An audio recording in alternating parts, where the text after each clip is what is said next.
So, kumusta mga kanoysi? Welcome back sa ating YouTube channel, Pilipinesi. So, ngayong araw, panonorin natin itong video mula kay The Showbiz Caster, guys. Patungkol nga ito kay Mr. Billy Crawford. Alam naman natin kung ano yung nangyari kay Mr. Billy Crawford, guys. Pumayat nga siya ng sobra. So, yan yung panonorin natin kasi nagsalita na daw siya eh. So, ang pamagat ng video ito, Billy Crawford nagsalita na kung bakit siya pumayat. Nag-addict o nagkasakit. So, yun, bago natin simulan, The Showbiz Caster, support nyo yan. Tapos, syempre, kung trip nyo ng mga ganitong reaction video may kasama kayo manood, huwag yun na rin kalimutang supportahan yung YouTube channel natin, Pilipinoisi.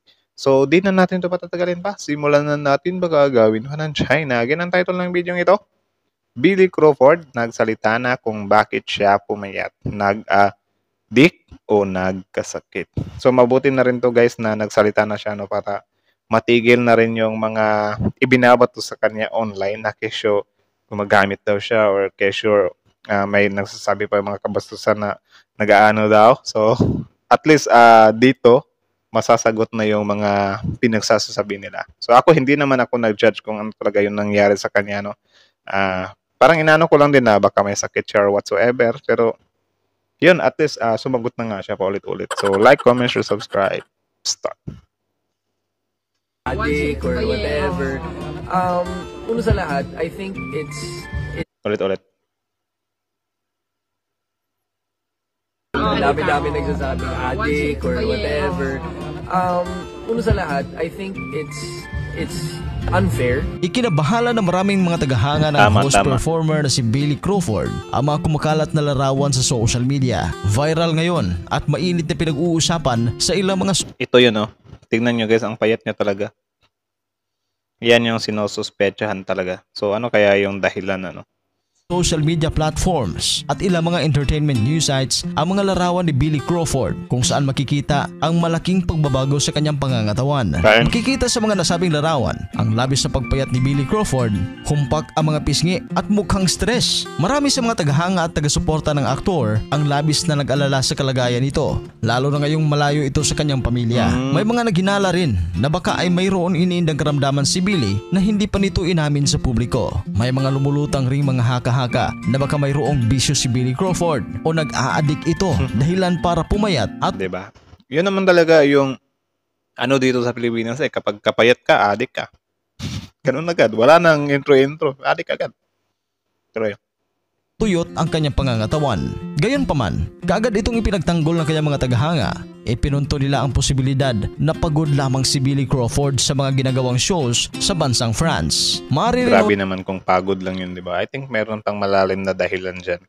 Anong nagda-diet ito para sa kanyang mga performance sa shows o kaya naman ay talagang namimiss lang nito ang kanyang mag-ina na naiwan sa Pilipinas. Sa ngayon, hindi pa naman naglalabas ng pahayag si Billy Crawford patungkol sa mga kumakalat na intriga laban sa kanya. Makikita rin na halos puro negatibo ang naging komento ng mga netizens. Hindi na ako bumalik sa alcohol, as in zero alcohol. O hindi na ako nag-yosi, wala akong bisyo. Ngayon na I am 41 years old and I am... Grabe, 41 na siya. 148 pounds. I'm healthy. I feel good.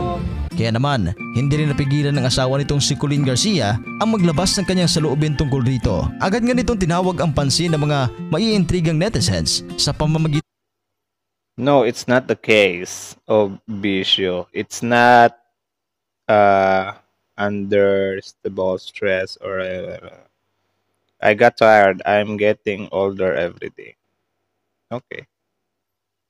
Ng kanyang Instagram stories. Iginiit rin niya na hindi lang napapansin ng netizens ang totoong itsura ni Billy dahil sa hair and makeup sa tuwing nakikita ito ng madla. Ang naging pahayag ni Colleen ay hindi lamang pagtatanggol kay Billy, ngunit ito rin ang naging daan para i-call out ang unrealistic standards sa mga tao sa mga artista na dapat ay lagi itong perpekto. Tama.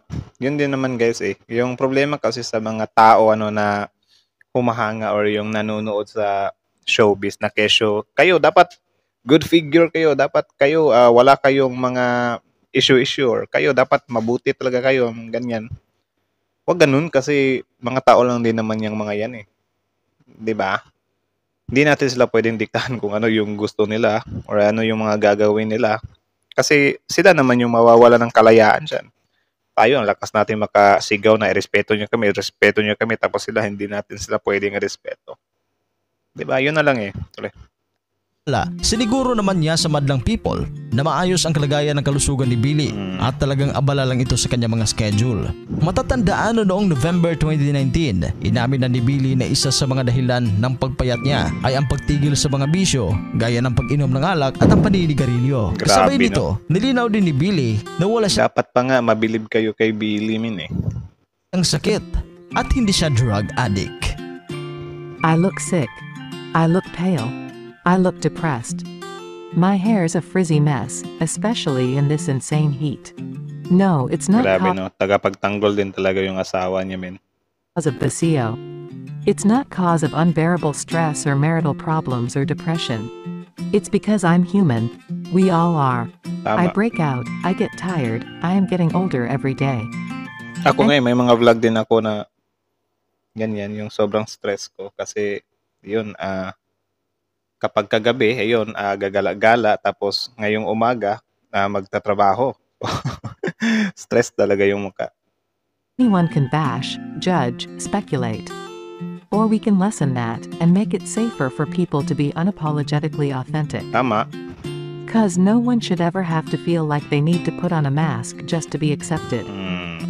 Showbiz is a switch we turn on until we get to shed the makeup, the hair extensions, and the pretensions. Grabe tayo, no? Habang tinitingnan natin yung mga artista, puro tayo, sana all artista, sana all artista. Pero yung artista, guys, kapag naabot na nila yung kasikatan, nag-ano sila, sana all malayang nakakapunta ng mall, sana all hindi dinudungog ng tao. Ganon din yung problema nila, min.